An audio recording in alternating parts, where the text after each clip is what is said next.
চিৎকার করবে জাহান্নাম। সূরা মুলকে আছে না, চিৎকার করে ফেটে পড়বে। ওই সময় সমস্ত নবী হাঁটুতে বসে যান। আদম আলাইহিস সালাম হাঁটুতে বসে ইয়া নাফসি, নবী মূসা, নবী ঈসা, নবী দাউদ, সুলাইমান, ইসমাঈল, ইসহাক, যত নবী আছেন সবাই হাঁটুর ঘরে বসে যাবেন। ইয়া নাফসি, হে আল্লাহ আমাকে বাঁচাও, হে আল্লাহ আমাকে বাঁচাও। শুধু একজন নবী মুহাম্মদ সাল্লাল্লাহু আলাইহি ওয়াসাল্লাম, তিনি সিজদায় পড়ে বলবেন ইয়া উম্মতি, ইয়া উম্মতি, হে আল্লাহ আমার উম্মতকে বাঁচাও, আমার উম্মতকে বাঁচাও। সেই নবীর আদর্শ বাদ দিয়ে যদি আমি অন্যের আদর্শ ফলো করি, কবরে এই প্রশ্নের উত্তর দিতে পারবে কখনো? এজন্যই আমাদের নবী নিজেই এই উম্মতের বিরুদ্ধে একটা অভিযোগ করবেন। সূরা ফুরকানের মধ্যে আছে, রব্বি ইন্না কওমি ইত্তাখাযু হাযাল কুরআনা মাহজুরা। তাকে বলা হবে, হে মুহাম্মদ তোমার উম্মতের এই অবস্থা কেন হলো? তিনি বলবেন, হে আমার আল্লাহ, হে আমার রব, আমার কওম আমার রেখে যাওয়া কোরআনকে পরিত্যাগ করেছে। আমরা তাই করেছি না? পাশাপাশি কোরআন আছে, খুলে দেখে কেউ? 40-এর দিন দেখে, কোন খানের দিন দেখে, বছর কি দিন দেখে, তাই না? সারা বছর পড়তে খুব কম মানুষই কোরআন পড়তে জানেন? এই উন্নতের এখন খুব কম মানুষই কোরআন পড়তে জানে। এমন অনেক যুব সমাজ আছে এই উম্মত মুহাম্মাদির কোরআনটা চোখেও দেখেনি কখনো। খুব কম মানুষ এই উম্মতের কোরআনের অর্থ বোঝে। অনেক হাফেজে কোরআনও আছে যারা কোরআনের অর্থ বোঝে না।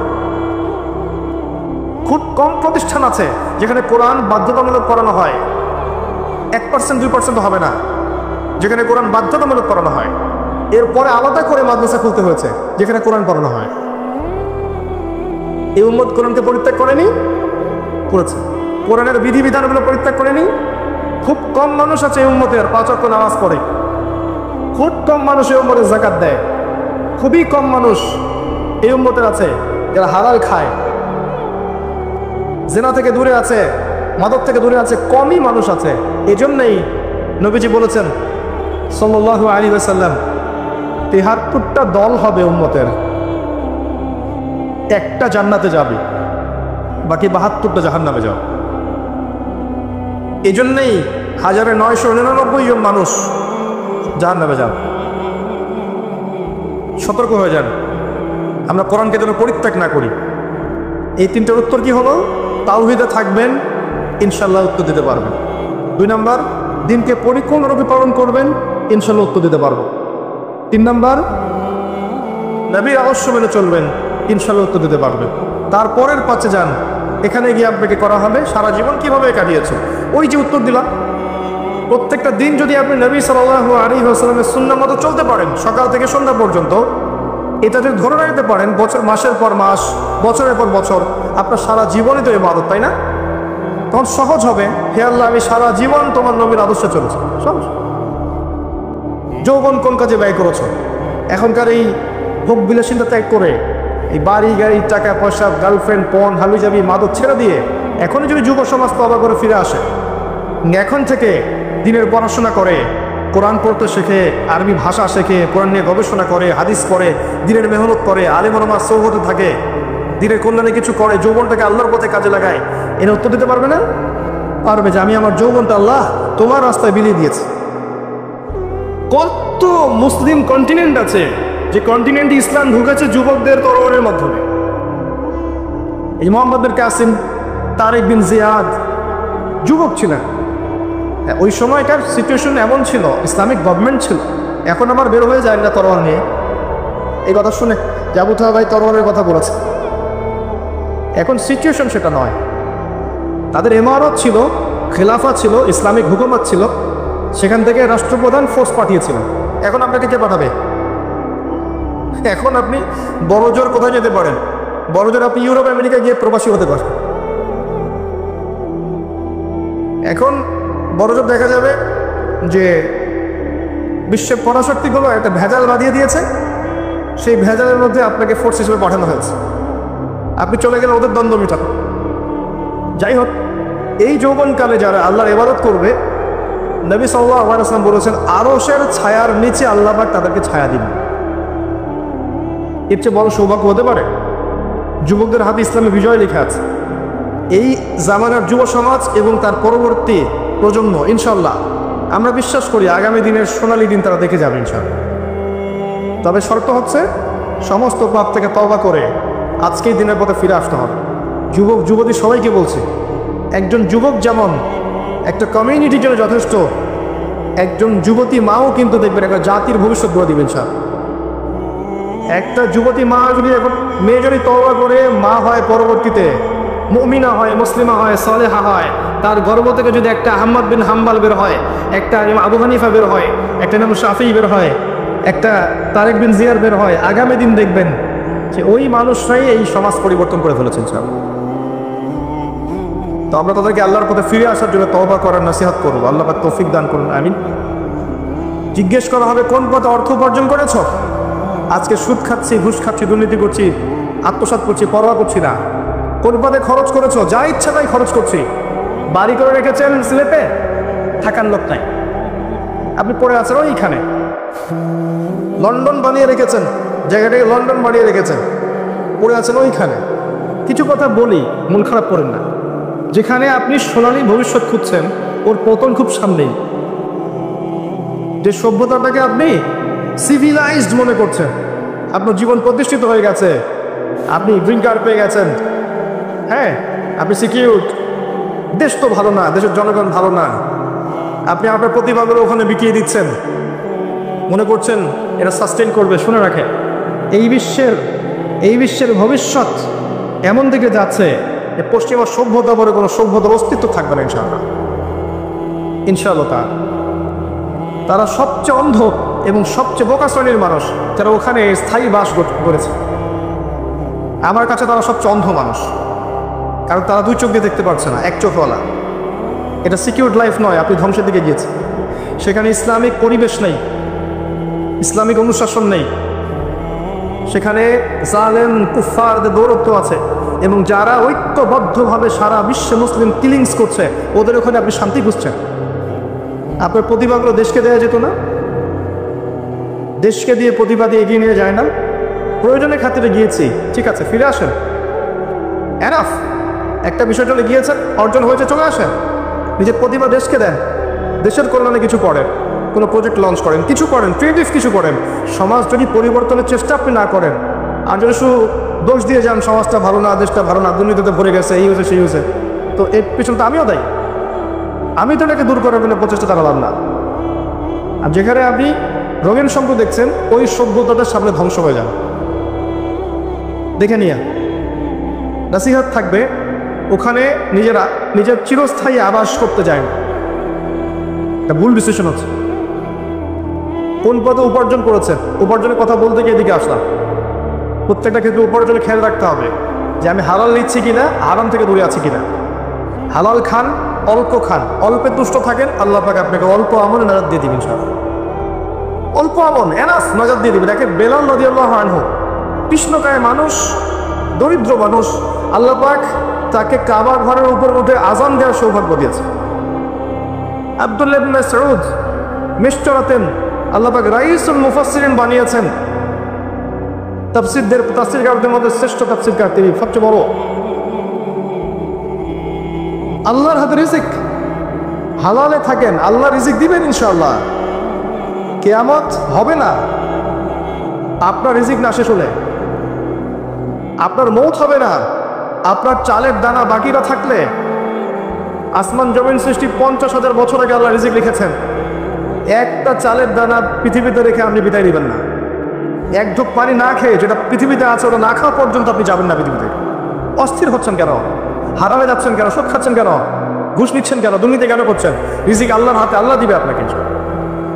এগুলো তো নিজের জন্য করছেন, পরিবারের জন্য করছেন, আগামী প্রজন্মের জন্য করছেন। শোনেন, আপনি মারা যান, 3টা দিন সময় লাগবে না আপনাকে ভুলে যেতে।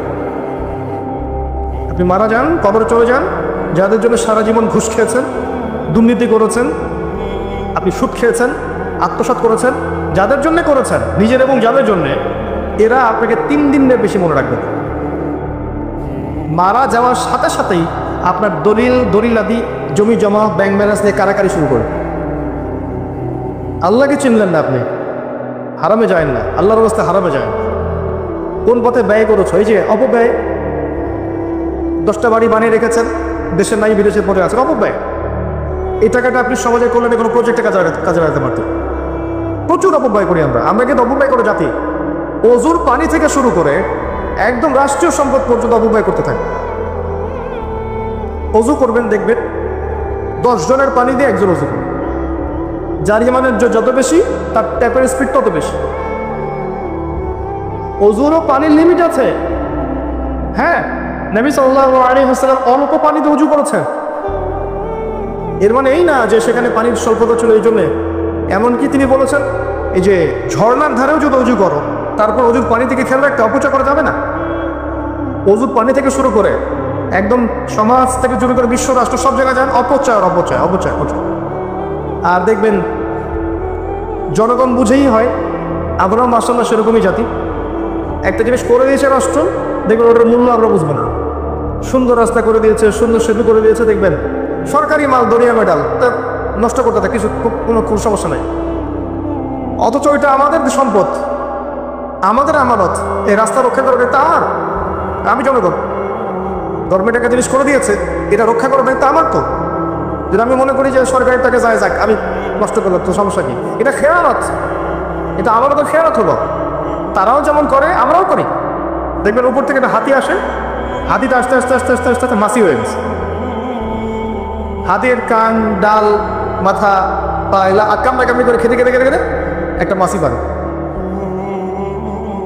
আর যেটা পাবেন সেটা জনগণ দেখবেন যে যাচ্ছে তাই ব্যবহার করে শেষ করে ফেলবে। জনগণও খেয়ালকারী, উপরের লোকও খেয়ালকারী। আল্লাহ পাক এভাবেই দিয়েছেন, যতক্ষণ পর্যন্ত আপনি আমি ভালো হব না, যতক্ষণ পর্যন্ত আপনি আমি ঈমান, আমল, আকীদা সংস্কার করব না, ভালো হব না, আপনি ভালো নেতৃত্ব আশা করতে পারেন না। এগুলো মহাকাশ থেকে পড়েনি, আমাদের মধ্য থেকেই গজিয়েছে। এখানকার মানুষদের মধ্যেই যদি একজনকে নেতা নির্বাচন করে, সেইখান থেকেই হবে, সে আসমান থেকে টপকাবে না। এই মানুষগুলো ভালো না হলে নেতাও ভালো হবে না। মানুষকে ভালো করতে শেখেন, মানুষের আকীদা আমলকে সংস্কার করে। শুধুমাত্র সমালোচনা করে সবকিছু হয় না। আমি কি দিচ্ছি রাষ্ট্রকে? আমি আমার জ্ঞান দিয়ে, আমার মেধা দিয়ে, আমার প্রজ্ঞা দিয়ে জনগণের জন্য, সমাজের জন্য, রাষ্ট্রের জন্য কি করলাম? আজ পর্যন্ত কিছুই করিনি। সমালোচনা করে যাচ্ছে, এটা ভালো না, এটা ভালো না, এটা। আর কেউ কেউ তো থাকবোই না দেশে, ভাই বাইরে থাকবো, দেশটাই পচে গেছে। ওই আপনি ভালো তো দেশে এসে দেশকে ভালো করছেন না কেন? সব থেকে সমস্যা আমাদের মানসিক সমস্যা। আমাদের মায়া নাই, মহব্বত নাই আমাদের প্রতি। আল্লাহ পাক মাশাআল্লাহ বরকতময় একটা জায়গা দিয়েছেন আমাদেরকে। আপনি যা চান এখানে পাবেন। এটা এমন একটা জায়গা আমাদের। আপনি যদি শ্রম দেন, মেধা দেন, আমানতদারিতে থাকে, দুর্নীতিটা না থাকে, সবাই সবার মেধার মূল্যায়ন পায়, দেখবেন বাংলাদেশ আগামী দিন সুপার পাওয়ার হবে ইনশাআল্লাহ। সম্ভব ছিল বা সম্ভব এখনও আছে, যদি তরুণরা দায়িত্ব হাতে নিতে পারে। আল্লাহ পাক যোগ্য নেতৃত্ব নিয়ে আসুক, এবং যারা আছে সবাইকে আল্লাহ হেদায়েত করুক। আমি কোনো দলের মানুষ না, আমি আমার আবেগ থেকে অ্যাজ এ সিভিলিয়ান কথাগুলো বলছি যে আল্লাহ পাক যেন যোগ্য মানুষদেরকে দিয়ে একটা সুন্দর সুশৃঙ্খল কাঠামো করে দেন, যেখানে থাকবে না কোনো দুর্নীতি, থাকবে না কোনো ঘুষ, কোনো সুদ, কোনো জেনা, কোনো ব্যভিচার। একটা সুকুনের পরিবেশ থাকবে, সবাই সবার প্রতিভার মূল্য পাবে, মাজলুম হবে না, জালেম পার পেয়ে যাবে না, মাজলুমের আর কাঁদতে হবে না। এমন একটা পরিবেশ আল্লাহ পাক যেন তৈরি করে দেন। আল্লাহ পাক যেন যারা আছে ওদের হাত শক্তিশালী করে দেন এবং ইসলামের জন্য কাজ করার তৌফিক দান করেন। আল্লাহ চাইলে সব করতে পারেন। আল্লাহ চাইলে মানুষের মন খুলে দিতে পারেন। আল্লাহ পাক চাইলে পৃথিবীর সবচেয়ে জঘন্য মানুষকে হেদায়েত দিয়ে নিয়ে এসে তারা দিয়ে আল্লাহ পাক ইসলামের খেদমত করাতে পারেন। বুড়ি বুড়ি প্রমাণ আছে। খালিদ বিন ওয়ালিদ রাদিয়াল্লাহু আনহু ইসলামের এগেইনস্টে যুদ্ধ করেছেন, পরে মুসলিম হয়ে তিনি ইসলামের পক্ষে 100 যুদ্ধ করেছেন। আল্লাহ পারেন, তাই আমরা হেদায়েতের দোয়া করবো সবসময়। সমালোচনা সংস্কৃতি বাদ দেন, হেদায়েতের দোয়া করেন, সুপরামর্শ দিতে পারি, পরিস্থিতি বোঝাতে পারি, হেদায়েতের দোয়া করতে পারি, দেখবেন ইনশাআল্লাহ তাআলা আল্লাহ চান তো এই জাতির তাকদীরে ভালো কিছু হবে ইনশাআল্লাহ। যদি আমরা ইমানদার হতে পারি, তাকুন অর্জন করতে পারি, আপসে মিল মহব্বত রাখি, বিভক্ত না হই, ইখতিলাফ না করি, ঐক্যবদ্ধ থাকি, যুব সমাজকে সঠিক দিক নির্দেশনা দিতে পারি, পরবর্তী প্রজন্ম করতে পারি, মেয়েদেরকে পর্দা আনতে পারি, এবার ইনশাআল্লাহ আজ্জা ওয়া জাল এটা কোরআনের সমাজ গড়ে উঠবে ইনশাআল্লাহ তাআলা। আল্লাহ পাক তৌফিক দান করুন, আমিন। আর লাস্টের একটা প্রশ্ন শেষ করছি, এটা যারা বেশি আমল করেছো কিনা।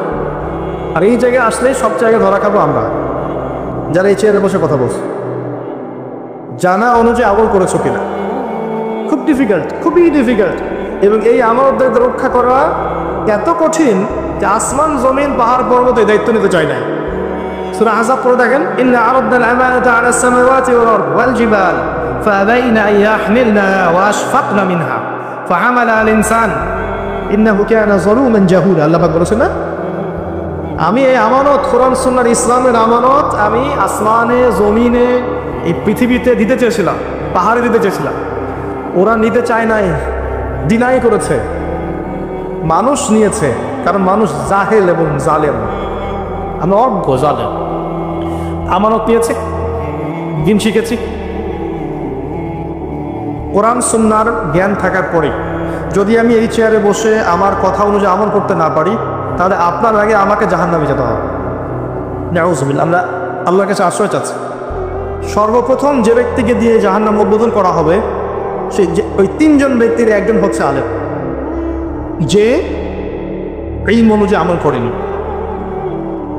যদি দিনের দায়িত্বগুলোর উদ্দেশ্য থাকে দুনিয়া, তাহলে ওই দায়িত্ব পালনে কোনো তাসির হবে না, সংস্কারও হবে না। এমন অনেক ওলামায়ে কেরাম আছেন এবং ছিলেন যাদেরকে আপনি কখনো ফেসবুকে দেখেননি, ইউটিউবেও দেখেননি। তাদের মেহনত এবং রাতের তাহাজ্জুদের ফলশ্রুতিতে ইসলাম এখনো সমাজে টিকে আছে। এখন যুগ বদলে গেছে, এখন সব হচ্ছে কমার্শিয়াল। বক্তাও কমার্শিয়াল, শ্রোতাও কমার্শিয়াল, অ্যারেঞ্জমেন্টও কমার্শিয়াল। মাহফিল করতে এসে আমার যত অভিজ্ঞতা হয়েছে তার সেগুলো যদি শেয়ার করা শুরু করি, তাহলে নাস্তিক আর ওই সেকুলার রাখা সুযোগ পেয়ে যাবে আক্রমণ করার। শুধু উম্মাকে ভালোবাসি বলে আমি একটা কথাও বলিনি কখনো।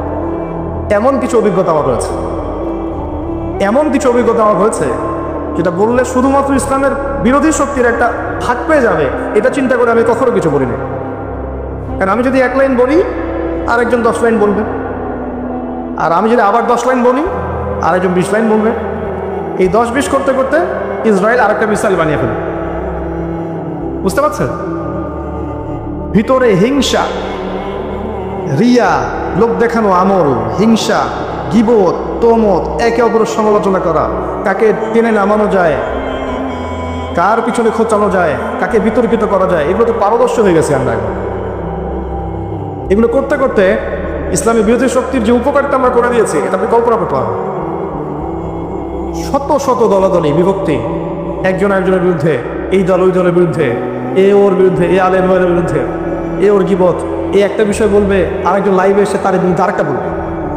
এগুলো হচ্ছে বড় জিহাদ, মাশাআল্লাহ। এটা ইমাম আবু হানিফা রাহিমাহুল্লাহর যুগ নয়, ইমাম শাফিঈ, আহমদ বিন হাম্বল তাদের যুগ নয় যে একজন ইমাম এর পা ধুয়ে দিচ্ছে আরেকজন ইমাম। এটা ওই যুগ নয়। সমালোচনার সংস্কৃতি হচ্ছে, গীবতের, তহমতের, ঘৃণার, হিংসার, বিদ্বেষের। এগুলো কি আমাদের শোভা পায়? যারা এই চেয়ারে বসে তাদের শোভা পায়? তাদেরকে দেখে মানুষ যদি না শেখে, তাদেরকে দেখে যদি মানুষ এগুলো শেখে, তাহলে তারা যাবে কোথায়? জনগণ কোথায় শিখতে যাবে? সবাই এমন তা বলিনি কখনো। তবে বহু কমিউনিটি আছে যারা এই খেয়ালগুলো করে যাচ্ছে, যারা দিনকে দুনিয়ার অর্জনের মাধ্যম বানিয়েছেন, দিনকে দুনিয়া অর্জনের মাধ্যম বানিয়েছেন। এই কারণে দিন এখন প্রতিষ্ঠিত হতে পারছে। যা জানি সে অনুযায়ী আমল করতে পারছি না। এমনকি সত্য কথা, হক কতটুকু সুন্দর করে সমাজের সামনে বলবো, হাজারটা চিন্তা করছি। আমার ইমামতি থাকবে তো? আমাকে সভাপতি বেতন দিবে তো? আমাকে আবার মাহফিল কর্তৃপক্ষ পিটাই কিনা? অনেক চিন্তা করছি যে এখানে বসে হকটা বলবো কি বলবো। আমার এলাকা ভিত্তিক, আপনাদের এলাকায় কোন ওয়াজ করলে খাবে ভাই বলেন তো? বলে দিলে হ্যাঁ এই ওয়াজ করবেন, তবে খাবে খুব বেশি। মাশাআল্লাহ, ওই ওয়াজ চলছে। বসলেন 1 ঘন্টায় মনে করেন আপনি 30,000 টাকা নেবেন। কথার কথা। তার মানে প্রতি 2 মিনিটের জন্য আপনি 1,000 টাকা পাচ্ছেন। ওই 1 ঘন্টা আপনি বসে তার আধা ঘন্টায় কেসটা কাহিনী বলে শেষ করে দেবেন। এই যে 30 মিনিটের আমাদের খেয়ালত করলেন, এর ফলশ্রুতিতে দিনটা এখানে প্রতিষ্ঠিত হতে পারলো না। তো এই মনে হচ্ছে আমল করা সেটা খুব ডিফিকাল্ট, খুবই ডিফিকাল্ট। ওলামায়ে কেরাম আমরা যারা আছি, যারা দিন নিয়ে দুটা কথা বলি বা কিছু লিখি বা কিছু করি, তারা যদি যারা অনুযায়ী আমল করতে ব্যর্থ হয়, তাহলে আমাদের দ্বারা দেশ জাতি উম্মাদ ক্ষতিগ্রস্ত হবেই, আমরাও জাহান্নামে যাব, কোনো সন্দেহ নেই। আর বেশি কিছু বলছি না, আল্লাহ পাক আমাদেরকে ইশারা বোঝার তৌফিক দান করুক, আমিন। প্রতিটা কাজ, মসজিদ গঠন করা, মাদ্রাসা করা, শিক্ষক ছাত্র তৈরি করা, শিক্ষকদের ট্রেনিং দেওয়া, মাহফিল করা, আপনার দিনী হালাকা করা, যত দিনই কাজকর্ম আছে প্রতিটা কাজ শুধুমাত্র এক আল্লাহর সন্তুষ্টির জন্য করতে হবে। তখন গিয়ে দেখবেন ইনশাআল্লাহ এই কাজগুলোর ফলাফল বিস্তার করবে এবং সমাজে প্রতিষ্ঠিত হবে ইনশাআল্লাহ আযজা ওয়া জাল্লা। আল্লাহ পাক আমাদের সবাইকে শিরক মুক্ত আমল করার তৌফিক দান করুন। আল্লাহ পাক আমাদের সবাইকে বেদাত মুক্ত আমল করার তৌফিক দান করুন। আল্লাহ পাক আমাদের সবার হালাল রিজিকের ব্যবস্থা করুন, যাবতীয় হারাম থেকে আল্লাহ পাক আমাদেরকে বাঁচিয়ে রাখুন। আমাদেরকে আল্লাহ পাক বেহায়াপনা, অশ্লীলতা, মাদক, পর্নোগ্রাফি থেকে হেফাজত করুন। আল্লাহ পাক আমাদের মধ্যে যারা অসুস্থ আছি সবাইকে আল্লাহ পাক শিফায়ে কামিলা দান করুন। যারা ইন্তেকাল করেছেন সবাইকে আল্লাহ পাক মাফ করে দিন। আল্লাহ পাক আমাদেরকে প্রকৃত ইলম দান করুন, আল্লাহর নূর দান করুন। আমাদের রূহ বা আত্মাটা যেন ইল্লিনে যায়, আল্লাহ পাক সে তৌফিক দান করুন। মুসা আলাইহিস সালাম এত বড় একজন রাসূল যার উপরে তাওরাত নাযিল হয়েছে, তাই না? তিনি একদিন তো বলে ফেলেছিলেন যে আমার মনে হয় যে আমি সবচেয়ে বেশি জানি। তাকে প্রশ্ন করা হয়েছিল, আপনি কি সবচেয়ে জ্ঞানী মানুষ কিনা? আল্লাহ রাব্বুল আলামিন তো এই জায়গাটা ধরেছেন এবং খিদর আলাইহিস সালামের সন্ধান দিয়েছেন, না আমার একজন বান্দা আছে তোমার চেয়ে বেশি জানে। তখন তিনি তার সাথে দেখা করার জন্য সফর করেছেন। এই সফরটা খুব লম্বা ছিল, কষ্টের সফর ছিল।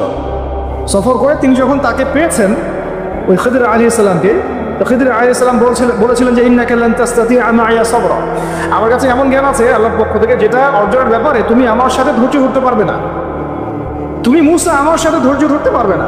নবীকে বলা হচ্ছে এই কথাটা, আর একজন নবীকে বলা হচ্ছে তোমার চেয়েও জ্ঞানী মানুষ আছে, এবং তার নাম খিদর আলাইহিস সালাম। তার ব্যাপারে আল্লাহ পাক বলছেন ওয়া আল্লামনাহু মিন লাদুন্না ইলমা, আমি আল্লাহ তাকে আমার পক্ষ থেকে জ্ঞান শিক্ষা দিয়েছি। মানে আল্লাহ পাক তার পক্ষ থেকে তাকে জ্ঞান শিক্ষা দিয়েছে। এবং তারা যখন ওই যে বোটে নৌকার করে সফর করছিলেন তখন একটা পাখি এসে একটু পানি খেয়ে চলে যায়। তখন খিদর আলাইহিস সালাম বলেছিলেন যে এই যে পাখিটা যতটুকু পানি নিয়েছে, এই যে পাখিটা যতটুকু পানি নিয়ে গেছে এখান থেকে, এই পুরো কায়নাতের যে জ্ঞান, মানুষের অন্য মাখলুকের যত জ্ঞান আছে, তোমার আমার যত জ্ঞান ওই পানিটুকুর মতো। আর এই যে পুরো দেখছো তুমি নদী এবং সাগর যত কিছু আছে, এটা হলো আল্লাহ রাব্বুল আলামিনের জ্ঞান। তো আমরা তো জ্ঞান কি ওটা বুঝাতে পারতেছি না। এই জন্য দেখবেন যে যত বড় আলেম হয় সে তত বিনয় হয় এবং তত বেশি সে মানে বইয়ের পোকা হয়ে যায়। আমাদের ওস্তাদদেরকে আমরা দেখেছি যে বই ছাড়া তারা তো মনে হয় একটা ঘন্টাও সময় অপচয় করেন না।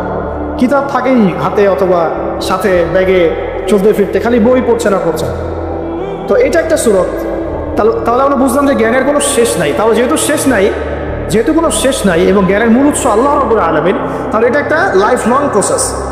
তবে একটা নির্দিষ্ট গন্তব্যে গেলে আমরা মোটামুটিভাবে ফরজে আইন জানতে পারবো, অ্যাটলিস্ট কোরআন তেলাওয়াত শিখতে পারবো, অ্যাটলিস্ট ইনশাল্লাহ আরবি ভাষাটুকু তুলনামূলক শিখতে পারবো ইনশাল্লাহ। এরপরে কিছুটা অনুবাদ করতে পারবো কোরআনুল কারীম ইনশাল্লাহ, হাদিসের ইবারতগুলো পড়তে পারবো ইনশাল্লাহ, ফিকহের কিতাবগুলো পড়তে পারবো, আকীদার কিতাবগুলো পড়তে পারবো। আশা করা যায় ওই পর্যায়ে গেলে আমি তখন আরও বড় কিছু করার জন্য ফিকির করতে পারবো। তো ওই লেভেল পর্যন্ত তো আমাদের যেতে হবে, তাই না? আচ্ছা, এখন আসেন এই লেভেল পর্যন্ত যাওয়া আমাদের এই সোসাইটির কথা বলছে আর কি, আমাদের জন্য কতটা সহজ বা কতটা কঠিন। ঠিক আছে, তাহলে জানলাম ইলম অর্জন করতে হবে, ফরজিয়াত আছে, ওলামা কেরামের সোহবতে করতে হবে, এটা খুবই বেশি জরুরি। একা একা করা যাবে না, একা একা করলে আপনি আইলে ফেসবুক আর জামায়াত হয়ে যাবে, ঠিক আছে? এবং আপনি তখন স্বঘোষিত আমিও হয়ে যেতে পারেন, বুঝতে পারছি? নিজেকে হাসির বাচ্চা পরিণত করবেন এবং আপনাকে নিয়ে ইউটিউবার রিলস বানাবে আর ভিডিও বানাবে, আপনি ভাইরাল হয়ে যাবেন, ভাইরাল ঠিকই হয়ে যাবেন, কিন্তু ওলামা কেরামদের বদদোয়া লাগবে গায়ে, ঠিক আছে? আল্লাহ পাক আমাদেরকে এইসব ফিতনা থেকে হেফাজত করে না। সোহবত লাগবে এবং সোহবতের একটা লং প্রসেস। এটা একদিন, 2 দিন, 1 বছর, 2 বছরের না, সারা জীবন লেগে থাকে। যদি আমাদের হায়াত আল্লাহ পাক আমাদেরকে আরও যদি 20-30 বছর বাঁচিয়ে রাখেন, মানে 30 বছরই আমাকে লেগে থাকতে হবে, ব্যাপারটা এরকম আর কি। আল্লাহ পাক যেন আমাদেরকে ইলমের পথে দীর্ঘ নেখায়াত নসিব করে নেন।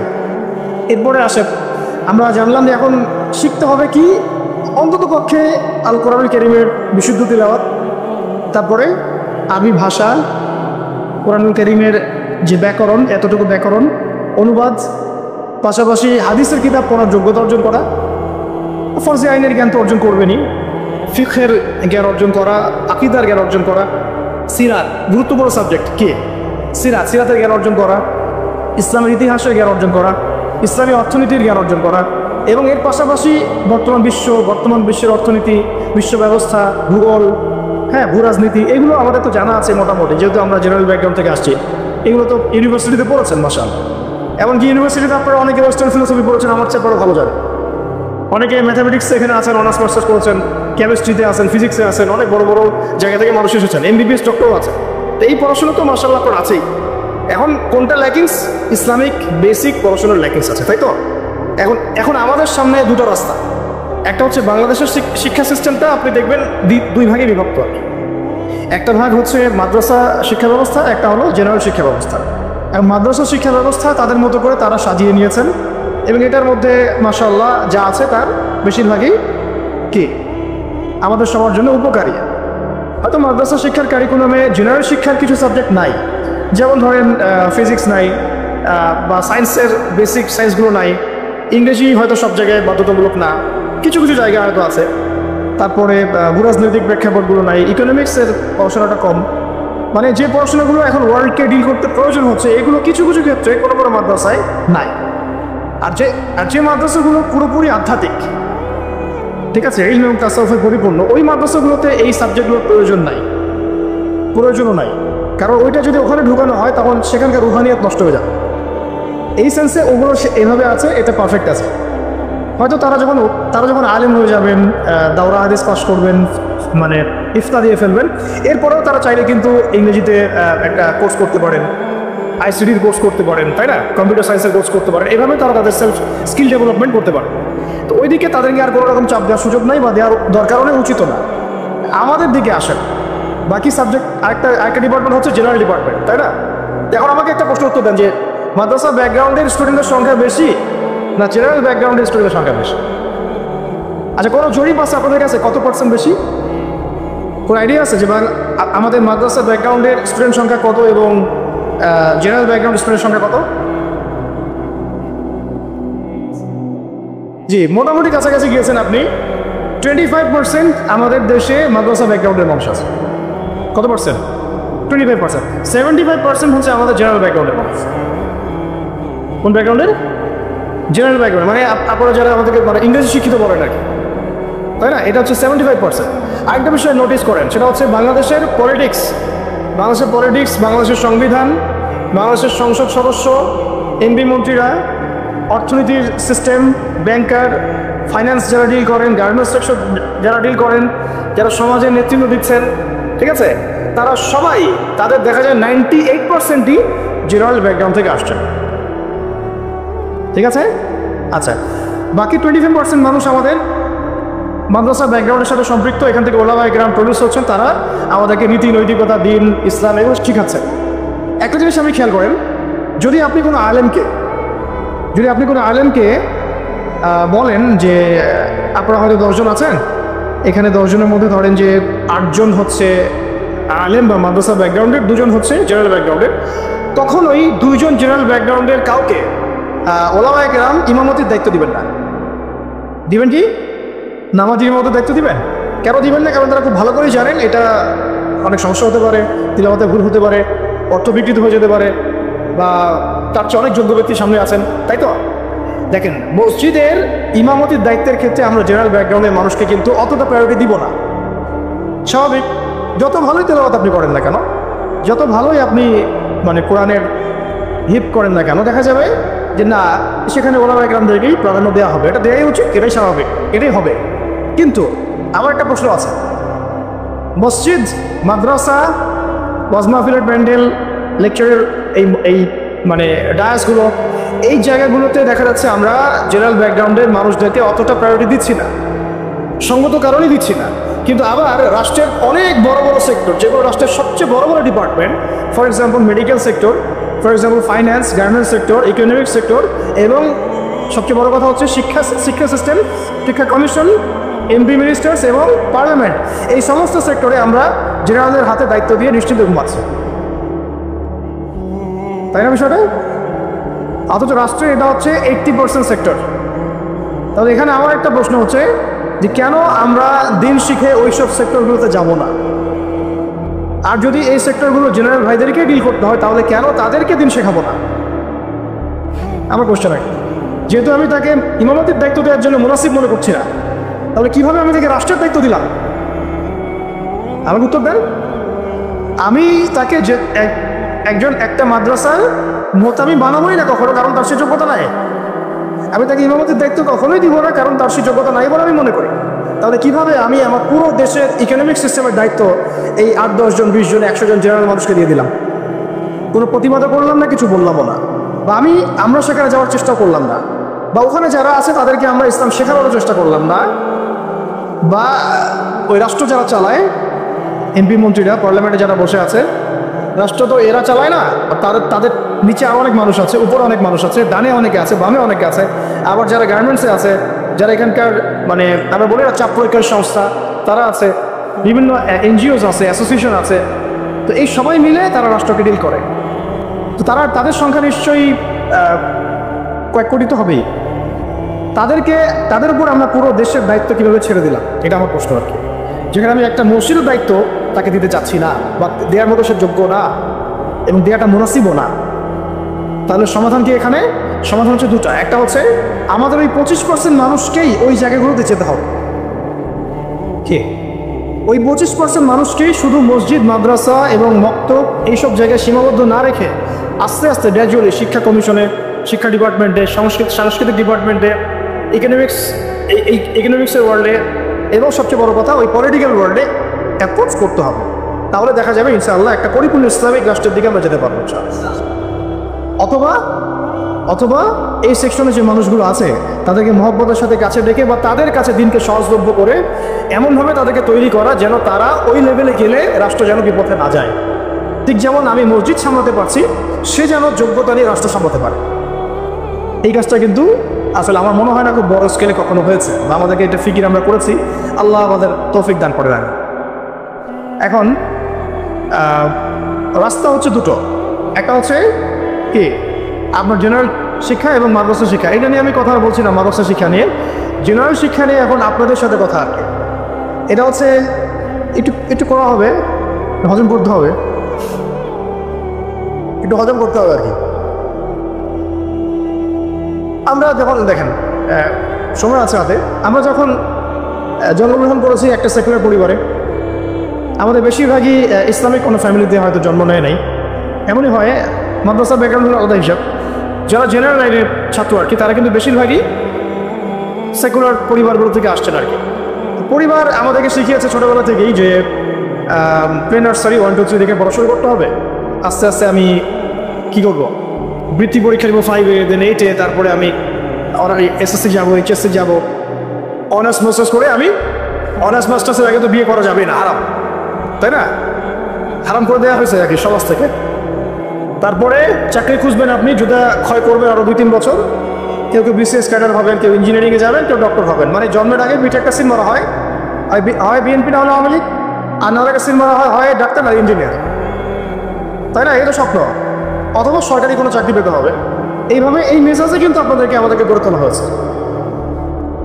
তো এইভাবেই চলছিল, সব কিছু চলছে বিগত প্রায় 40-50 বছর থেকে এইভাবেই চলছে। জেনারেল লাইনের পড়াশোনাগুলোর কথা বলছি আর কি। এর আগের অবস্থা যদি এমন ছিল না। আর ওই সময় জেনারেল লাইনের পড়াশোনার মধ্যেও ইসলামিক অনেক বিষয় ছিল, যেটা আস্তে আস্তে বিভিন্ন সরকার এসে তাগুদ এসে এটাকে সরিয়ে দিয়েছে।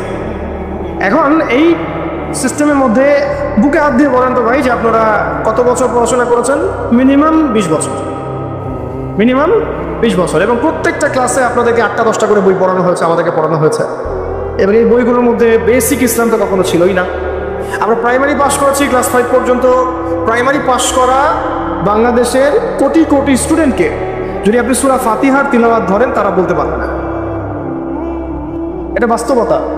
প্রাইমারি পাস করা ছেলে বাংলাদেশে হয়তো কয়েক কোটি হবে, তাদেরকে যদি আপনি শুধুমাত্র কোরআন তেলাওয়াতটা ধরেন বিশুদ্ধ করে, তাদের বেশিরভাগই পারবে না। আমি চ্যালেঞ্জ করতেছি, যারা পারবে তারা শিখেছে কোনো মক্তবে বা কোনো মাদ্রাসায় বা কোনো হুজুরের কাছে। তারা ইনস্টিটিউশনালি শেখে নাই, একাডেমিক্যালি শেখে নাই, তাদের সিলেবাসে এটা ছিল না, এখনও নাই, পরিবর্তিত বাংলাদেশেও নাই। ভবিষ্যতে যারা সরকারে আসবে তারাও রাখবে কিনা আমরা জানি না। অথচ এটা নাকি মুসলিম কান্ট্রি এবং 16 কোটি নাকি আমরা মুসলিম, এটা নাকি ইসলামিক কান্ট্রি। ইসলামিক কান্ট্রির শিক্ষা ব্যবস্থায় প্রাইমারি স্কুল পর্যন্ত আমার বাচ্চা কোরআন তেলাওয়াত শিখতে পারেনি, আমরাও পারি নাই। আমাদের বাবা মারা আমাদেরকে শিখিয়েছেন কোনো কওমি মাদ্রাসার আলেমের কাছে বা মক্তবে। আগে পড়েছি আমরা মক্তবে, তারপরে কওমি মাদ্রাসা যাওয়া আসা করতে করতে তেলাওয়াত শিখেছি। ওটা স্কুলে আমরা শিখি নাই। কোরআন বাদ দিয়ে সবই শিখেছি স্কুলে, অঙ্ক, বাংলা, ইংরেজি, সমাজ বিজ্ঞান, ধর্ম সবই, এমনকি শারীরিক শিক্ষা। আমার তো মনে আছে আমাদের প্রাইমারি স্কুলে তখন সঙ্গীত একটা সাবজেক্ট ছিল, চারুকারুকলা একটা সাবজেক্ট ছিল। তো তাহলে আমরা সব শিখছি, ললিত কলা পর্যন্ত শেখানো হচ্ছে, কিন্তু সেখানে কোরআন নাই। মানে খাদ্য, বস্ত্র, বাসস্থান, শিক্ষা, চিকিৎসার মৌলিক যে চাহিদাগুলো এর মধ্যে কোরআন স্থান পায় নাই, নাউযুবিল্লাহ। মানে কোরআন মুসলিমদের মৌলিক অধিকার নয়, তারা এটাই বোঝাতে চাচ্ছে। তা আমি বললাম না শুরুতে যে এই রাষ্ট্র শুধু পলিটিক্যালি সেকুলার রাষ্ট্র নয়, বরং এটা এডুকেশনালিও এটা একটা সেকুলার রাষ্ট্র, ইকোনমিক্যালি এটা একটা সেকুলার রাষ্ট্র। শুধুমাত্র পলিটিক্যালি এটা একটা সেকুলার রাষ্ট্র নয়, শিক্ষা ব্যবস্থায়ও এটা সেকুলার। আচ্ছা, এরপরে আপনি যদি এই প্রাইমারি স্কুলের সমস্ত শিক্ষকদেরকেও বসান, দেখবেন শিক্ষকরা পর্যন্ত কোরআন তেলাওয়াত করতে পারছেন, বেশিরভাগে তারা জাতের শিক্ষক। হাই স্কুলে চলে যান, আমরা হাই স্কুলে পড়েছিলাম ভাই, মিনিমাম 8টা বই তো ছিল কাঁধে। ওই ছোটোবেলায় ব্যাগটা ঘরে ধরিয়ে দেওয়া হতো, 8টা 10টা বই, তারপরে খাতা থাকতো, ডায়েরি থাকতো, কোরআন থাকতো। কি বলেন, কায়দাটাও কি ছিল, আমরা পড়াও তখনও ছিল, একটা ধর্ম বই ছিল, ইসলাম ধর্ম। পরে রেজিম এসে ওটাকে দিয়েছিল ইসলাম ও নৈতিক শিক্ষা। তার কাছে মনে হচ্ছিল যে ইসলাম নৈতিক না, নৈতিক যোগ করতে হবে, নাউযুবিল্লাহ। সে নৈতিক শব্দ যোগ করেছিল আর কি, মনে আছে কিনা ভুলে গেছে। আচ্ছা, তো আমাদের ওই ব্যাগের মধ্যে কোরআন ছিল না। এখন ছিল না তার মানে দেখেন, ক্লাস 6 থেকে, প্রাইমারি শেষ, ক্লাস 6 থেকে নিয়ে 10 পর্যন্ত আপনি কি এই 5-6 বছরে 6টা সূরা মুখস্থ করছেন কিনা? স্কুলে হাই স্কুলে করেছেন? আর বাকি কি কি সাবজেক্ট পড়েছিল তো আপনারা জানেন, ফিজিক্স, কেমিস্ট্রি, বায়োলজি ওখানে অ্যাড হয়ে গেছে। পর্যায় সারণী আমাদের ভাইদের মুখস্থ, hydrogen, helium, lithium, beryllium, boron, carbon, nitrogen, আর কি রে, ফ্লোরিন, নিয়ম, হ্যাঁ ভুলে গেছি আমি। এটা মুখস্থ ছিল আমারও। পদার্থবিজ্ঞানের যে আপনার কি সূত্রগুলো আছে একেবারে ইজি এমসি স্কোয়ার পর্যন্ত সব মুখস্থ আমাদের। হায়ার ম্যাথ কঠিন সাবজেক্ট ছিল না, হায়ার ম্যাথের সব সূত্র আমাদের মুখস্থ, ত্রিকোণমিতি, পরিমিতি সব গিলা শেষ। এদিকে বাংলা বই খুললে দেখা যায় বঙ্কিমচন্দ্র, শরৎচন্দ্র, হ্যাঁ, তারপরে আরও কত চন্দ্র, সব চন্দ্রই। আপনারা পড়েন না এগুলো? সবাই পড়ছেন, এটা তো হাসার বিষয় না, আমরা সবাই পড়ছি। এখন আমাদের ছেলেমেয়েরা পড়তেছে, চেঞ্জ হয়েছে নাকি এগুলো? এখানে আমাদের সময় তো একটা গদ্য ছিল মহানবী, ওইটাও করে উঠাই দেওয়া হলো। ছিল কবিতা ওমরে ফারুক, কাজী নজরুল ইসলামের, ওইটা উঠাই দেওয়া হলো। মাইনাস করতে করতে করতে করতে একেবারে প্রথমে দেখেন রাজনৈতিক পশ্চিমা মতাদর্শ ঢুকিয়ে দিয়েছে, মানে দেশ থেকে রাজনৈতিক অবস্থান থেকে ইসলাম মাইনাস। তারপরে অর্থনীতির মধ্যে সুদ ঢুকাই দিল, অর্থনীতির মধ্যে থেকে ইসলাম মাইনাস। তারপরে সংস্কৃতির মধ্যে দিয়ে দিল যে বিজাতীয় সংস্কৃতি, ভারতীয় সংস্কৃতি, পশ্চিমা সংস্কৃতির মধ্যে থেকে ইসলাম মাইনাস। এরপরে শিক্ষায় হাত দিল, শিক্ষায় হাত দিয়ে আস্তে আস্তে মাইনাস করতে করতে করতে এখন শরীফ থেকে শরীফা এই জায়গায় নিয়ে আসছে আর কি আপনাদেরকে, আমাদেরকে। এই হলো শিক্ষা ব্যবস্থা কোন দেশের, যে দেশে 90% মানুষ নাকি মুসলিম বাই বার্থ। আমরা ইসলাম মানে মুসলিম পরিবারে জন্মগ্রহণ করতে পেরেছি। তো তাহলে ইসলামের খাবারটা আমরা বুঝি, বোঝার চেষ্টা করি কি অবস্থা চলছে। মানে আমরা তো অনেক সময় মনে করি, এটা একটু বুঝেন, আমরা অনেক সময় মনে করি কি যে আমার এই ভাই, ওই ভাই, ওই ভাই, আমরা একটা কমিউনিটির মধ্যে আছি, পুরো দেশটাই মনে হয় আমাদের মতো। আসলে এই ক্যাপটিভ ওয়ার্ল্ড থেকে বের হয়ে যখন আপনি সামাজিকভাবে ডিল করতে যাবেন, দেখবেন সমাজে রন্ধ্রে রন্ধ্রে জাহিলিয়াতগুলো ঢুকে আছে। আমার ঘর থেকে বাইরে বের হন, তারপর দেখেন সমাজটা কেমন। মসজিদ থেকে বাইরে বের হন, দেখেন সমাজটা কেমন। আপনি বড় বড় কর্পোরেট ওয়ার্ল্ডগুলোতে ঢুকে দেখেন কি পরিমাণ খেয়ালত আর দুর্নীতি। পলিটিক্যাল জগতে ঢুকেন, তাহলে বুঝবেন যে মানুষ কত খারাপ হইতে পারে, কত জালেম হইতে পারে। প্রশাসনের মধ্যে ঢুকেন, তাহলে বুঝবেন কিভাবে মানুষ এত বড় বড় খুনি হইতে পারে। তো আমাদের ক্যাপটিভ চিন্তা থেকে বের হতে হবে, আল্লাহ পাক আমাদেরকে তৌফিক দান করে না। এটা আপনারা পারবেন, বিকজ আপনারা এই ওয়ার্ল্ডগুলো ডিল করেন। যদি আপনারা ইসলামিক জ্ঞানে আলোকিত হন, তাহলে আপনাদের কথা সম্ভব চান। তা আমরা দোয়া করি আল্লাহ পাক যেন তৌফিক দান করেন। তো এটা গেল হাই স্কুল। আচ্ছা, হাই স্কুলে তো এ প্লাস তো সবাই অটো পাস নাকি না? আচ্ছা, এবার আসেন হাই স্কুলের এই সবগুলো বাচ্চাকে যদি আপনি একটা জায়গায় বসান, তাদের 90% সূরা ফাতিহা বিশুদ্ধ করে পড়তে পারবে না। চ্যালেঞ্জ করতেছে, যারা পারবে তারা কোথায় শিখছে? স্কুলে, কলেজে, না সরি স্কুলে শেখে নাই, কলেজেও শেখে নাই, শিখেছে হয়তো মক্তবে অথবা মাদ্রাসায় বা বাসায় কোনো টিচার রেখেছে, বা 3 দিন তাবলীগ করার সময় দিয়েছে, এক চিল্লা দিয়েছে এক ভাই, ওই চিল্লাতে শিখে ফেলছে। স্কুল তাকে শেখাতে পারে নাই, ব্যর্থ, পুরো সিস্টেমই ব্যর্থ।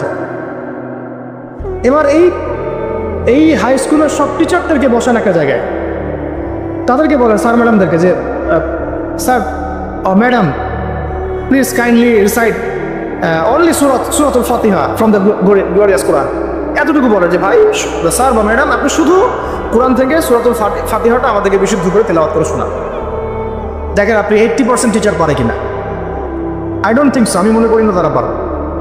এবং আমি এটা হলপ করে বলতে পারবে না ইনশাআল্লাহ। এরপর আরও উঁচুতে যান, এরপর কোথায় ভর্তি হয়েছে? কলেজে এইচএসসি দিবেন। এইচএসসি পর্যায় পর্যন্ত এইসব ছেলেমেয়েদেরকে বোঝান, বসান। এইসব ছেলেমেয়েরা এইচএসসির পরে মানে এসএসসির পরে তাদের তো দুটো হাতের জায়গায় 4টা পাখা গজায় যায়। তখন তারা দেখবেন যে দেদারসে ফ্রি মিক্সিং, দেদারসে জেনা, দেদারসে মাদক, দেদারসে মারামারি, দেদারসে পলিটিক্স সবই করতেছে, শুধুমাত্র ইসলামিক জ্ঞান অন্বেষণ করা বাদ দিয়ে। ইল্লা মাশাআল্লাহ কিছু ভাইকে আল্লাহ হিদায়াত দেন, তারা ফিরে আসে। ওই টিচারদেরকেও বসান, সেম রেজাল্ট পাবেন আপনি। তারপরে অনার্স লেভেলে যান, সেম রেজাল্ট পাবেন, আমি বলে দিলাম ওয়াল্লাহি সেম রেজাল্ট পাবেন। এরপরে আপনি চলে যান মাস্টার্স লেভেলে, একদম সেম রেজাল্ট পাবেন। তাহলে এই যে 20 থেকে 22 বছর সময় শর্ত, আমি শর্ট করলাম, আর অনেক কথা ছিল বলতে চাইছিলাম। এই যে 20-22 বছর আমাদেরকে যে পড়ানো হচ্ছে, একেবারে প্লে গ্রুপ থেকে নিয়ে আমাদেরকে যে মাস্টার্স পর্যন্ত পড়ানো হচ্ছে, আমার জীবনের যে 20-22টা বছর এবার খেয়ে ফেললো, এই 22টা বছর কি আমাকে শিক্ষামন্ত্রী ফিরাই দিবে? এই 22টা বছর কি আমাকে শিক্ষা কমিশন ফিরাতে পারবে? এই 22টা বছর কি আমাদের এমপি মন্ত্রীরা আমার 22 বছর, আপনার 22, পুরো 16 কোটি মানুষের মধ্যে 5-6 কোটি তো স্টুডেন্ট ছিল, সবার জীবন থেকে 20টা করে বছর তারা খেয়ে ফেলছে। তাহলে এক অনন্ত মহাকাল তারা খেয়ে ফেললো। এবং সেই সময়গুলোর মধ্যে তারা আমাদেরকে কোরআন শিখতে পেল না, আরবি ভাষাও শিখতে পারলাম না, কোরআনের তাফসীর তো দূরের কথা, অনুবাদও শিখতে পারলাম না, নাহু সরফের বেসিক জ্ঞান শিখতে পারলাম না, হাদিস তো এবারত দেওয়া তো বহু দূরের কথা, হাদিসের মানে জাস্ট রিডিং পড়াটুকু আমি শিখতে পারলাম না। আকিদার কোনো দার্স হলো না, সিরাত শেখা হলো না, ফিকহ তো শেখাই হলো না, উসুল তো বহুত দূর কি বাদ। তাহলে যে বেসিক সাবজেক্টগুলো সেগুলো আমরা শিখতে পারলাম না। অথচ এই বেসিক সাবজেক্টগুলো না শিখলে কেউ আলেম হওয়া তো বহু দূরের কথা, সে তালেবে ইলম হইতে পারবে না, কেউ তো পারবে না, তালেবে ইলম হইতে পারবে না। তার মানে কি হলো? তার মানে হচ্ছে এই দেশের শিক্ষা ব্যবস্থা ইসলামের শিক্ষাকে বৃদ্ধাঙ্গুলি দেখাইছে। শিক্ষা ব্যবস্থার মধ্যে ইসলামের কোনো দরকার নাই। ইসলাম শিখতে হলে মাদ্রাসা যাও, ওই ওখানে মসজিদে যাও, ওই মক্তবে যাও, বাসায় প্রাইভেট নিয়ে পড়ো। আমাদের এই লাখ লাখ স্কুলে, লাখ লাখ কলেজে, লাখ লাখ ইউনিভার্সিটি, হাজার হাজার বিশ্ববিদ্যালয়ে ইসলামের কথা বলতে আসবে না। শিক্ষা আমরা যা বুঝি তাই। তাহলে এটা কি কুফর না? আল্লাহ পাক যে জ্ঞানের মূল উৎস, আল্লাহ রাব্বুল আলামিন যে বলে আল্লামাল ইনসানা মা লাম ইয়ালাম, আল্লামাল ইনসানা মা লাম ইয়ালাম, আমি মানুষকে সেই জ্ঞান শিক্ষা দিয়েছি যা মানুষ জানতো না। তাহলে জ্ঞানের মূল উৎস আল্লাহ। তো আল্লাহকে ডিনাই করে, আল্লাহকে অস্বীকার করে যে শিক্ষা সিস্টেম চলেছে, এটা কি ইমানের উপর চলেছে না কুফরের উপর চলেছে?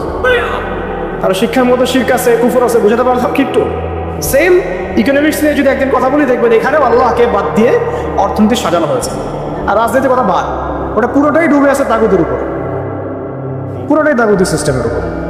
এই জন্য 50 বছর 60 বছর, আমি তো বললাম চ্যালেঞ্জ করলাম আরো 50 বছর সময় নেন, আরো 50 বছর সময় নিয়ে এই সিস্টেমগুলো দিয়ে দেখেন ইসলাম কতটুকু কায়েম হয়। সিরাত ছাড়া কোনো রাস্তা নেই আমাদের কাছে, ওটা অন্য আলোচনা। এখন প্রিয় ভাইরা, তাহলে এই বাস্তবতার মধ্যে আমরা পড়ে গেছি। আল্লাহ রাব্বুল আলামিন আমাদেরকে হয়তো অনেককে অনার্স লাইফে, কাউকে ইন্টার লাইফে, কাউকে মাস্টার্সে পড়ে হেদায়েত দিয়েছে। এই তো হয়তো কারো হেদায়েতের মাধ্যম হচ্ছে তাবলিগ জামাত, কারো হেদায়েতের মাধ্যম হচ্ছে অনলাইনে কোনো লেকচার, কারো হয়তো জীবনে কোনো ধাক্কা, হ্যাঁ, কারো হয়তো কি একাকিত্ব, কারো হয়তো বেকারত্ব, এক একজনের এক এক স্রোতে হেদায়েত কিন্তু এসেছে। অনেক আছে মাদকাসক্ত ছিল, হেদায়েত পেয়েছে, কিছু একটা হয়েছে জীবনে, আল্লাহকে চিনতে শিখেছে। কারো তো একটা স্বপ্ন দেখেও সে হেদায়েত পেয়েছে, একটা স্বপ্ন দেখেও সে হেদায়েত পেয়েছে। আমাদের এক ভাই বলছে আমি স্বপ্ন দেখেছিলাম, ওই স্বপ্নের মধ্যে আমি মনে হচ্ছে যে মরে যাচ্ছি। ওই দিন আমি ঘামা শুরু করলাম, সেদিন থেকে ওদের ফজর নামাজ শুরু করেছে, আজকে থেকে নামাজ থাকে গেল। এমন অনেক ভাই কিন্তু আছে, মানে আমি বুঝতে পারছি এক এক মানুষকে আল্লাহ এক এক স্রোতে হেদায়েত দিয়েছেন। কাউকে একটা দার্সে বসে হেদায়েত দিয়েছেন, কেউ মিডিয়ার মাধ্যমে পেয়েছে, কেউ কোনো বই পড়ে পেয়েছে। এখন কথা হচ্ছে আমরা পেয়েছি কত বছর পরে, 25, 26, কারো বয়স 25, কারো 26, কারো 30, কারো 20, কারো আরও বেশি। কেউ তো হয়তো এখনও পান নাই, এমন অনেকে আছে। তাহলে আমাদের জীবনের হায়াতই বা কত হতে পারে? সর্বোচ্চ 60 বা 70 বা 80 বা 100 বছর তো আশা আমরা কেউ করি না, ঠিক আছে?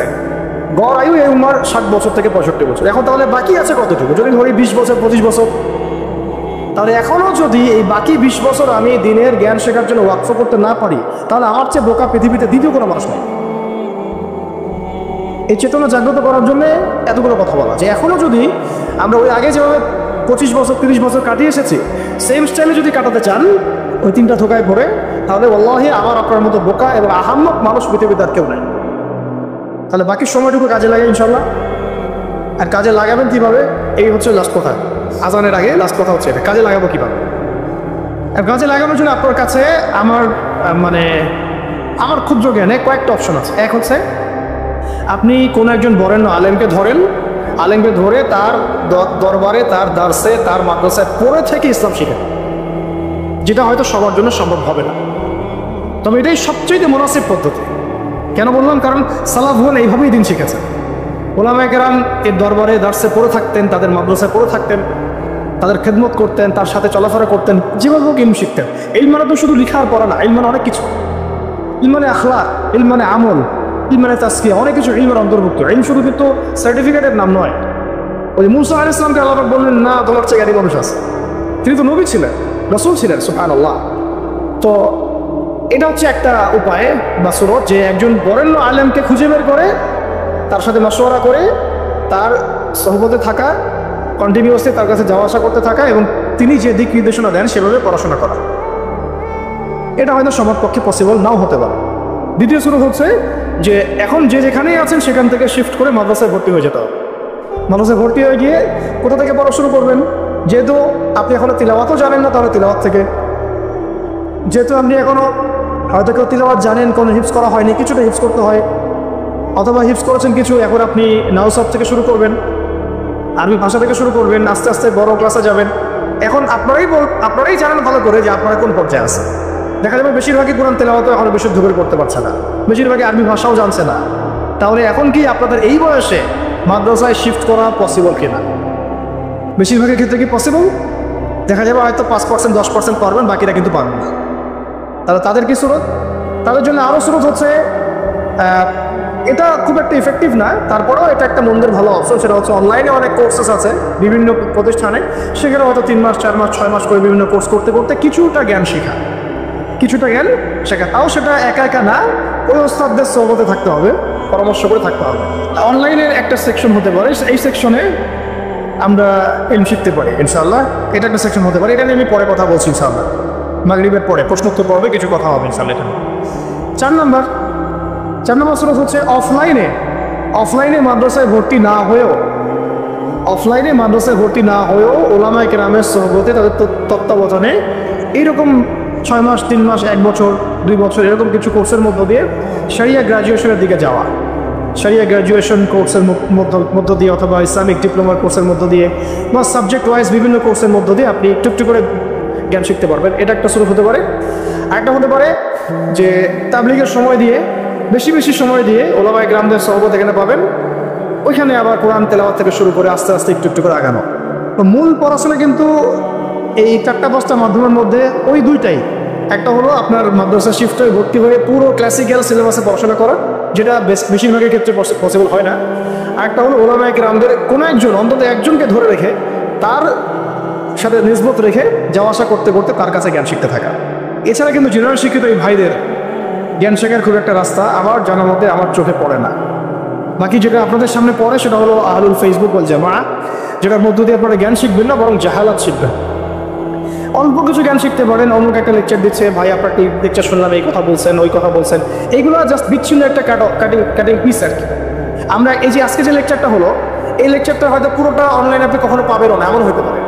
হয়তো এখান থেকে কেউ একজন অল্প কিছু অংশ দিয়ে দিচ্ছে, ওই অংশটুকু নিয়ে মানুষ ভাইরাল করে রেখে দিল, অথচ এখানে যে আরো অনেক আলোচনা হয়েছে এটা কিন্তু আর কেউ বুঝতে পারলো না, জানতে পারলো না।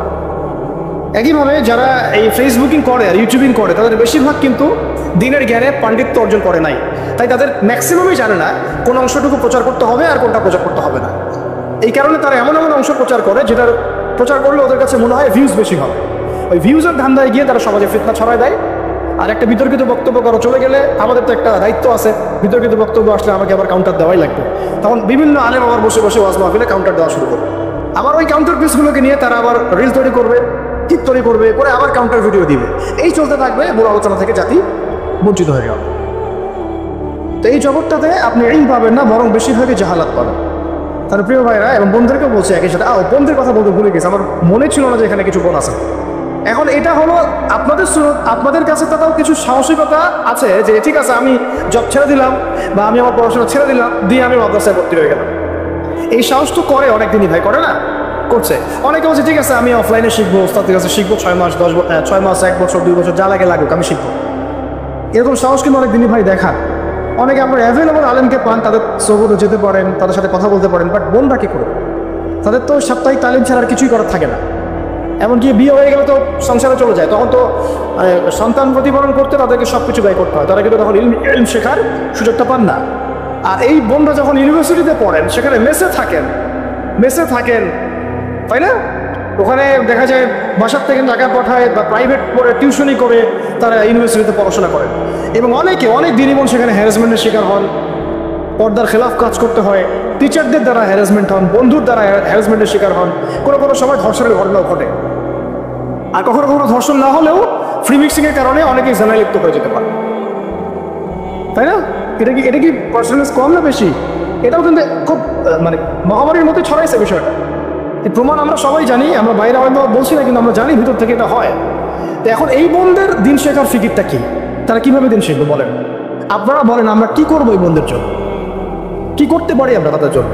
এখন যদি মহিলা মাদ্রাসা তৈরি করতে থাকি, তাহলে এই বোনদের পক্ষে কি পসিবল যে তাদের এই সব কিছু ছেড়ে দিয়ে আবার নতুন করে মিজান জামাতে ভর্তি হওয়া, এসব আরবি শিখি বইটা নিয়ে ভর্তি হয়ে পড়াশোনা শেখা, আরও 10 বছর পড়াশোনা করা, তাদের পক্ষে কি পসিবল? তাহলে তাদের পক্ষে অফলাইনে শেখার জন্য এইরকম কিছু কোর্সের দরকার আছে স্থানীয়ভাবে, যেখানে তাদেরকে শিখতে না হয়। প্রত্যেকটা জেলায় প্রত্যেকটা গ্রামে ইউনিয়নে প্রত্যেকটা জায়গায় তারা যেন এগুলো অ্যাভেলেবল পায়। তাহলে হয়তো তারা কিছুটা দিন শিখতে পারবে ইনশাল্লাহ। যেটা মক্তব প্রজেক্টের আন্ডারে আনা যায় বা ইসলামিক স্টাডির প্রজেক্টের আন্ডারে আনা যায়, অথবা তাদেরকে অনলাইনে কিছু দিনের দার্সের মধ্য দিয়ে, কোর্সের মধ্য দিয়ে হয়তো দিন শেখানো যাবে, তাও লিমিটেড। অনলাইনের মধ্য দিয়ে পরিপূর্ণ দিন শেখানো যায় না, এটা আমি নিজেই বলে দিচ্ছি, এটা আসলে পসিবল না। কিছুটা দেওয়া যায়, কিছুটা দার্স দেওয়া যায়।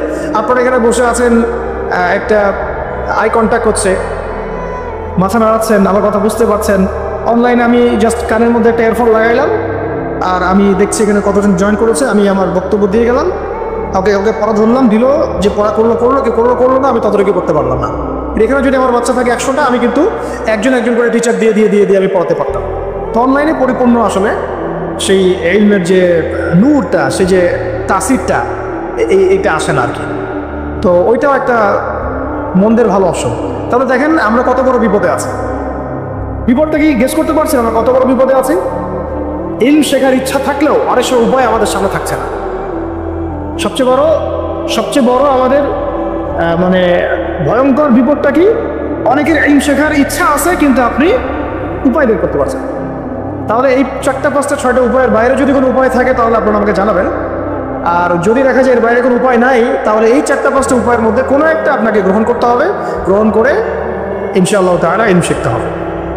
কারণ ইলম অর্জন না করলে আমল, তাসকিয়া, ওই দাওয়াত, ওই আমর বিল মারুফ, ওই নাহি আনিল মুনকার, আর ওই জিহাদের কথা বলছেন, ইসলামিক হুকুমতের কথা বলছেন, শরিয়া কায়েমের কথা বলছেন, এগুলো এতটা সহজ নয়। কারণ শুরুটাই হচ্ছে ইলম থেকে। বরং এই ইলম ব্যতীত যদি আমরা এগুলো করতে চাই, তখন হবে কি, আমরা নেক্সট করে ধোঁকা খেতে পারি, বরং আমরা উম্মার উপকার করতে গিয়ে ক্ষতি করে ফেলতে পারি। তো আল্লাহ রাব্বুল আলামিন আমাদের সবাইকে যেন ইলমের এই সমুদ্রে ডুব দেওয়ার তৌফিক দান করেন। এবং ইলম শুধুমাত্র সার্টিফিকেট কেন্দ্রিক নয়, বরং এটা অবশ্যই আধ্যাত্মিক ব্যাপার। তাই আদবের সাথে, আখলাকের সাথে, ধৈর্যের সাথে, 3টা বড় কথা বলছি ভাই।